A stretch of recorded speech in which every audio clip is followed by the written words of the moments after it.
नमस्कार, आप देख रहे हैं न्यूज 24। मैं हूं विपनेश माथुर।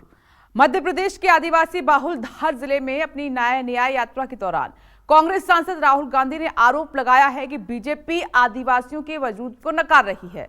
राहुल गांधी ने यह भी दावा किया कि आदिवासी जल, जंगल और जमीन के पहले और असली मालिक हैं, लेकिन बीजेपी ने वनवासी कहकर इनका अपमान कर रही है। राहुल गांधी ने यहां बेरोजगारी की समस्या के लिए भी बीजेपी सरकार को कसूरवार ठहराया, तो साथ ही यह भी दावा कर दिया कि अगर इस्पात केंद्र में इंडिया गठबंधन की सरकार बनी तो एमएसपी की गारंटी तो दी जाएगी, जाति गणना भी कराई जाएगी। हालांकि बिहार के बेतिया से पीएम मोदी ने इंडिया गठबंधन को परिवारवादी और भ्रष्टाचारी करार दिया। बेरोजगारी और पलायन के लिए भी लालू यादव के शासनकाल को जिम्मेदार ठहराया। कुछ समय पहले किसी ने मुझे मोबाइल फोन पे एक वीडियो भेजा और उस वीडियो में एक बीजेपी का नेता आदिवासी युवा के ऊपर पेशाब कर रहा था। यह है विचारधारा बीजेपी की। सिर्फ आदिवासियों के साथ नहीं, दलितों के साथ, आदिवासियों के साथ, गरीब पिछड़ों के साथ। सामने आदिवासियों का जन सैलाब था। राहुल गांधी को पिछले साल के वीडियो की याद आ गई। जल, जंगल और जमीन के अधिकार पर आर पार की जंग छिड़ गई। राहुल ने बीजेपी पर इल्जामों की झड़ी लगा दी। 2024 की लड़ाई वनवासी बनाम आदिवासी हो गई। आप वनवासी नहीं हो, आप हिंदुस्तान के ओरिजिनल मालिक हो। और इस बात को समझकर, इस बात को मानकर कांग्रेस पार्टी ने ट्राइबल बिल दिया, जमीन अधिग्रहण बिल दिया, पैसा कानून दिया, आपकी जमीन आपको वापस दी। क्यों? क्योंकि हम आपको आदिवासी मानते हैं। धार के बदनावर में राहुल गांधी ने आंकड़ों का आईना दिखाया। आदिवासियों को सत्ता और सिस्टम में आदिवासियों की हिस्सेदारी बेहद कम होने को अफसोसजनक बताया। तो खड़गे ने बीजेपी सरकार पर आदिवासियों की हकमारी का इल्जाम भी जड़ दिया। मध्य प्रदेश में आपकी 22% है, 24%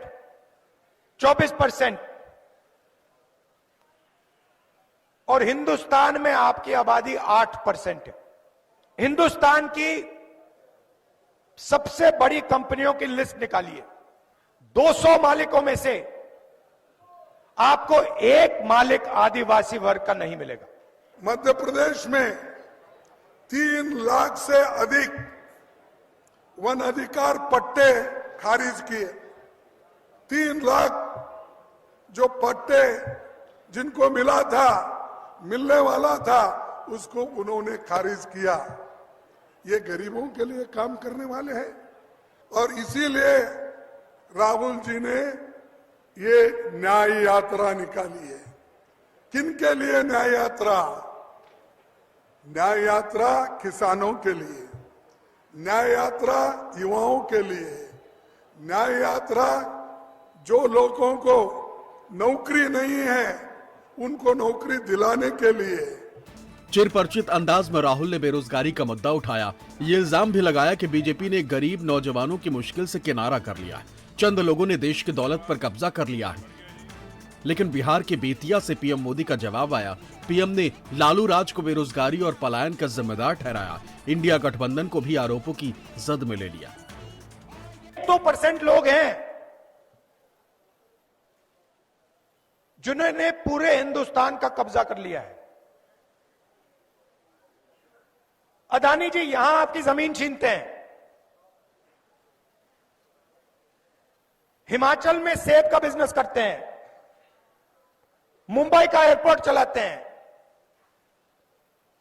हिंदुस्तान के सारे पोर्ट्स उनके हाथ में, माइनिंग करते हैं, फूड स्टोरेज का बिजनेस करते हैं, सारा का सारा वही करते हैं। आप स्कूल कॉलेज का पैसा देते हो, रोजगार मिलने का टाइम आता है, आपसे कहते भैया रोजगार तो है ही नहीं, आपको रोजगार नहीं मिलेगा। मोदी की गारंटी है। क्या गारंटी है? 2 करोड़ नौकरियां देने का वायदा किया था, वो गारंटी दिए थे, क्या वो गारंटी कामयाब हो गई? अरे वो मोदी जी खुल के बोलते हैं मेरी 56 इंच की छाती है और मैं आपको 2 करोड़ नौकरियां हर साल दूंगा।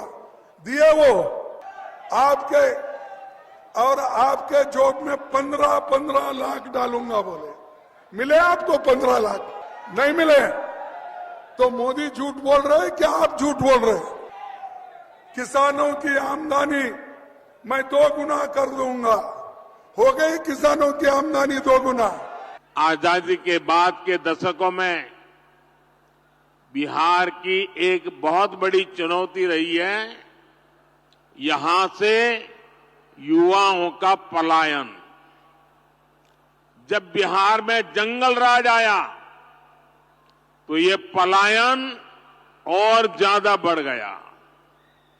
जंगल राज लाने वाले लोगों ने सिर्फ और सिर्फ अपने परिवार की चिंता की, बिहार के लाखों बच्चों का भविष्य दांव पर लगा दिया। यहां एक ही परिवार फलता फूलता रहा। किस तरह एक एक नौकरी के बदले जमीनों पर कब्जा किया गया। क्या ऐसे लोगों को माफ कर सकते हैं क्या?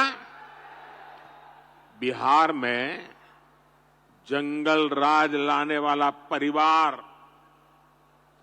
बिहार के युवाओं का सबसे बड़ा गुनहगार है।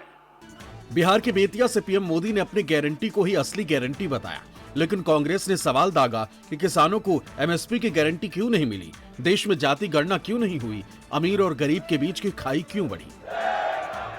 मोदी के गारंटी मने गारंटी पूरा होके के गारंटी।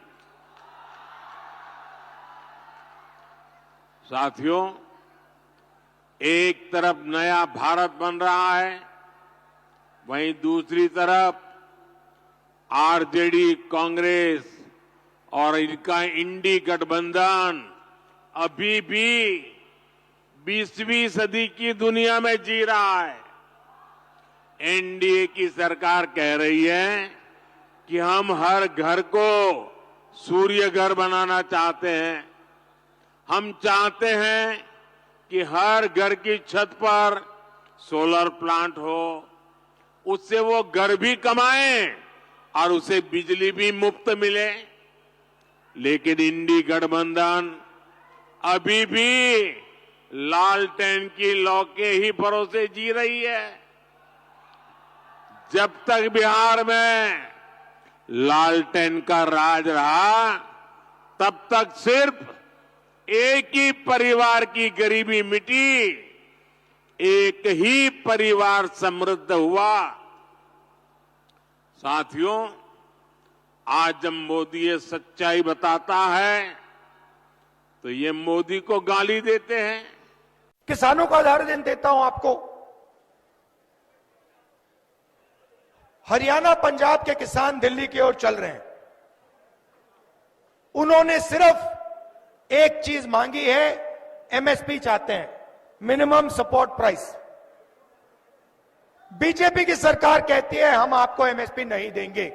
हमारी सरकार आएगी दिल्ली में, पहला काम जाति जनगणना, दूसरा काम किसानों को एमएसपी की लीगल गारंटी। कानून बना देंगे कि इससे कम पैसे के लिए उनको मिनिमम इतना पैसा मिलेगा। मोदी के जमाने में 45 सालों में सबसे ज्यादा अगर बेरोजगारी कब हुई तो वो मोदी जी के जमाने में हुई। बढ़ती महंगाई सबसे ज्यादा कब हो गई? वो मोदी जी के जमाने में हुई। मोदी जी अमीर और गरीब में जो खाई है वो कम नहीं कर सके, क्योंकि वो चाहते ही नहीं। वो ये चाहते हैं कि अमीर अमीर हो जाए, गरीब गरीब हो जाए, यही उनका मंशा है। लोकसभा चुनाव की तारीखें भले ही अभी घोषित न हुई हों, लेकिन सियासत पूरी तरह मैदान में कूद चुकी है। पीएम मोदी आए दिन शिलान्यास और उद्घाटन कर रहे हैं, लेकिन विपक्ष पूछ रहा है कि अगर ये परियोजनाएं जनहित में बनाई गई हैं, तो देश में किसानों की परेशानी क्यों बढ़ रही है? नौजवानों को डिग्री लेने के बाद भी नौकरी क्यों नहीं मिल पा रही है? गरीबों, पिछड़ों और दलितों और आदिवासियों की हालत बदतर क्यों होती जा रही है? सत्ता से सीधे सवाल दाग रहे राहुल गांधी की न्याय यात्रा में भीड़ लगातार बढ़ती जा रही है। इन सवालों की अहमियत भी बढ़ती जा रही है। बीजेपी राहुल गांधी के सवालों से घिरती जा रही है। पटना से अमिताभ ओझा के साथ विपिन श्रीवास्तव, भोपाल, न्यूज़ 24।